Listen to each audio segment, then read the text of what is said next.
So this is my business story so far. So in this video, I will be discussing my business. And to be specific, I have a social enterprise called NeuroExpression.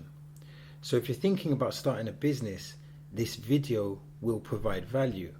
And if you're curious about a social enterprise, then this video will give you a unique insight. So let's go on this journey because there is a lot of knowledge and wisdom that I wish to share. And this video is definitely primed as an audio experience. So there has already been a couple chapters and the story is unfolding.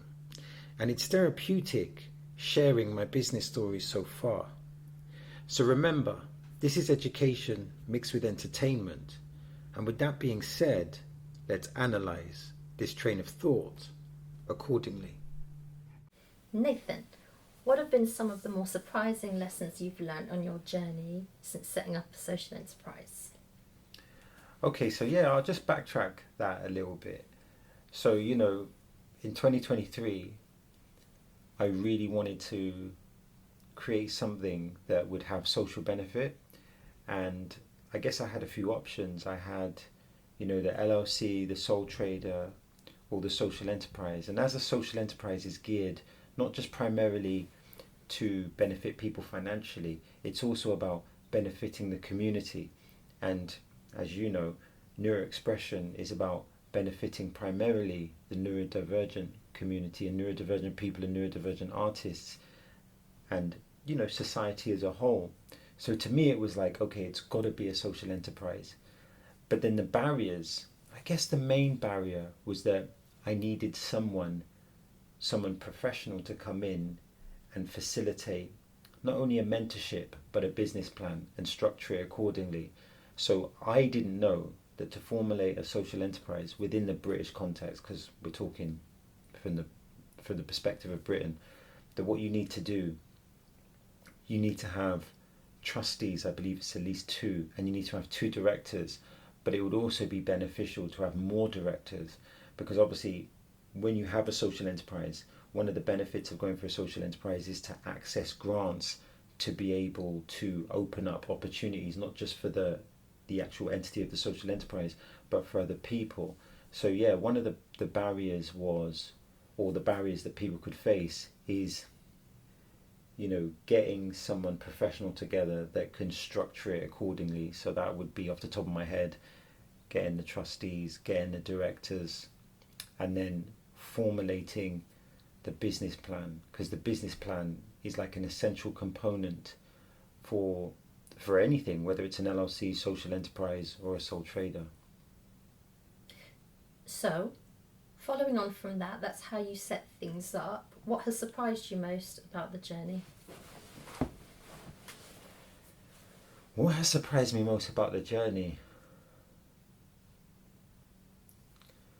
I guess when I came into it, I was anticipating that it was going to be really, really difficult. And it is challenging. Any type of business is challenging.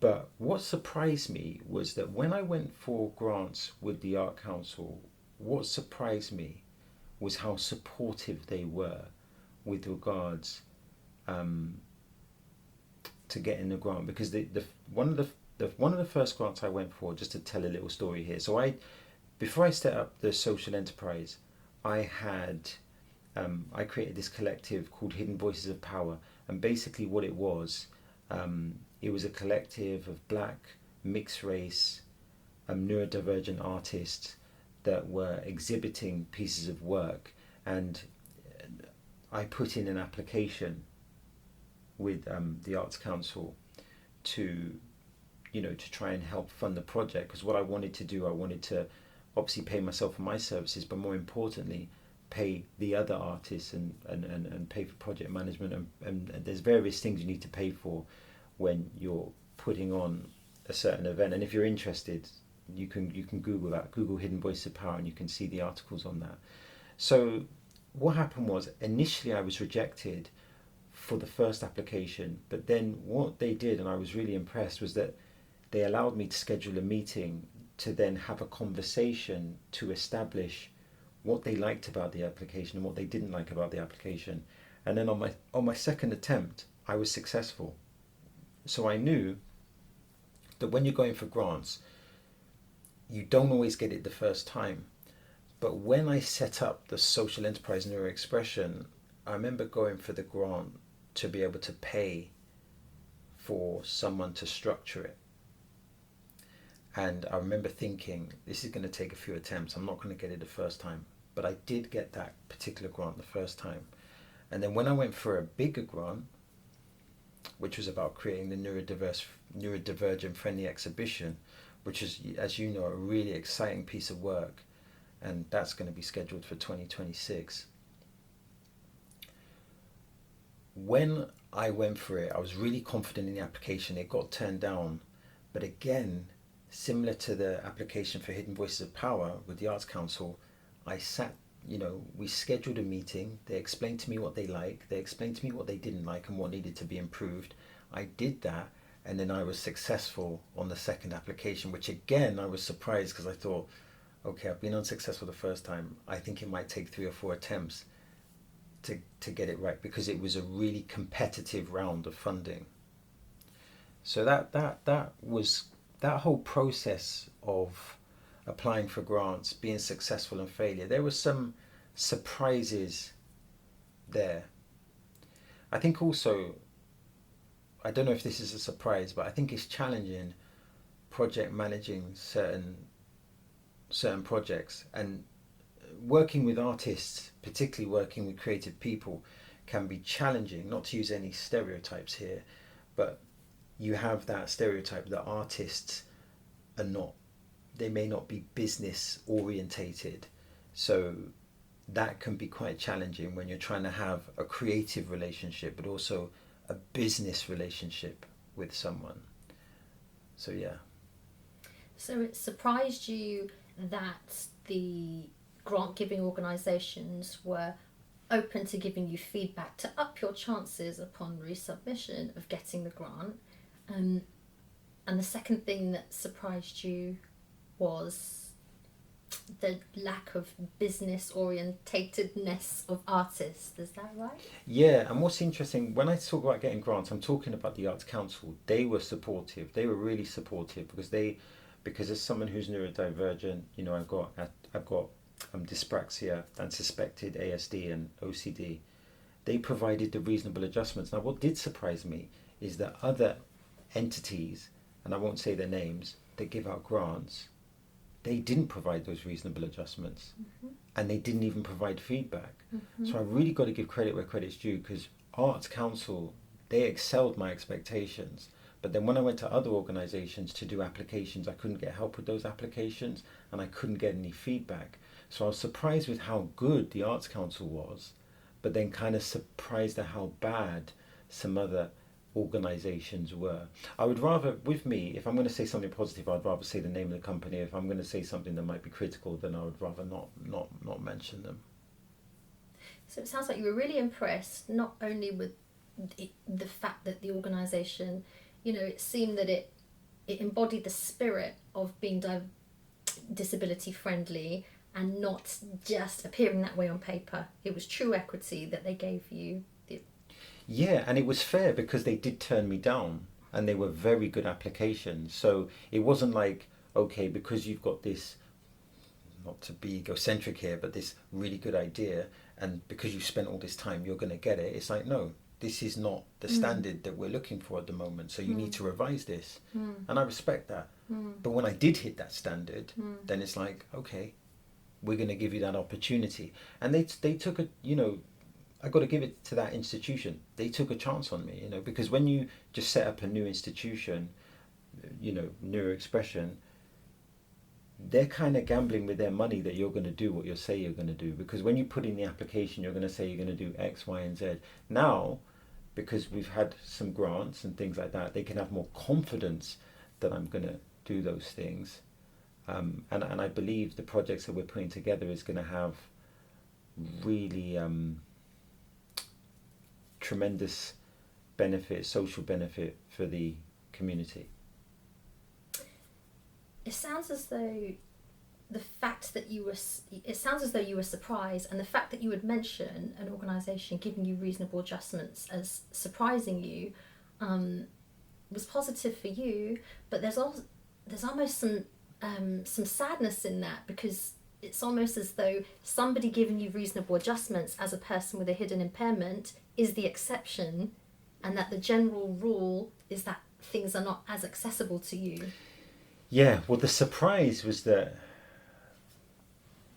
this is the surprise, and I'll break it down into like a metaphor. Say if company A gives you all the reasonable adjustments, but company B, the one that doesn't give you the reasonable adjustments, are aiming at disabled entrepreneurs. That to me logically does not make any sense.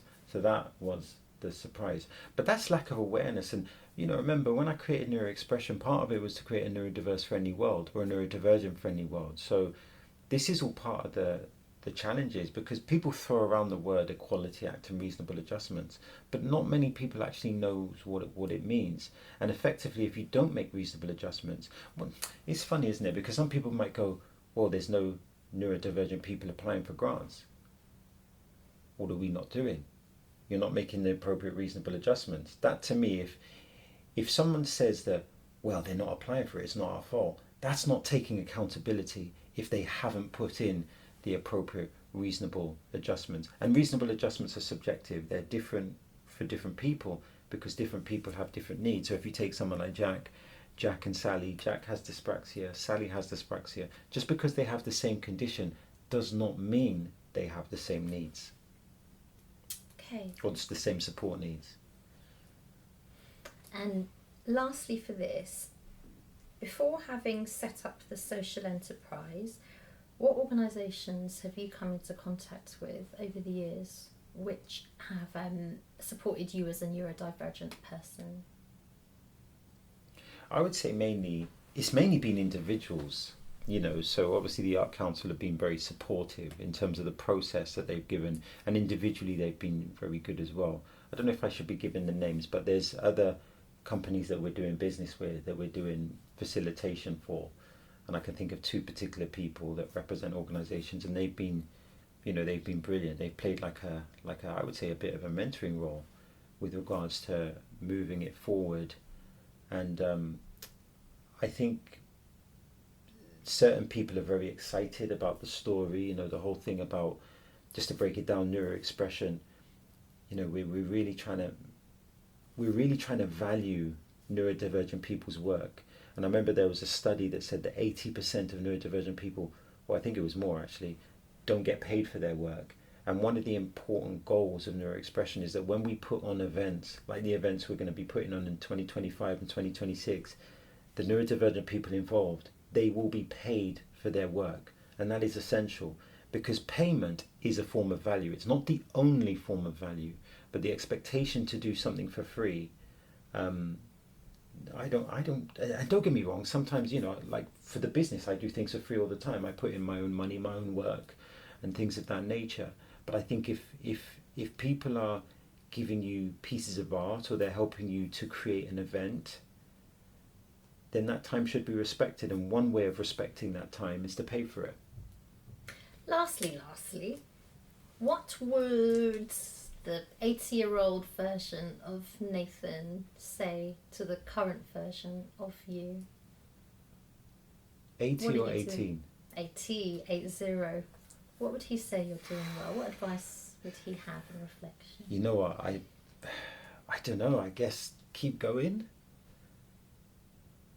Maintain the morality of the whole thing. It's not about, it's difficult, isn't it? Because capitalism means that everything is money focused, and people aren't honest about this, and this is so frustrating that people are not honest. They say, oh, it's all about giving value, and then they try and sell you some expensive course.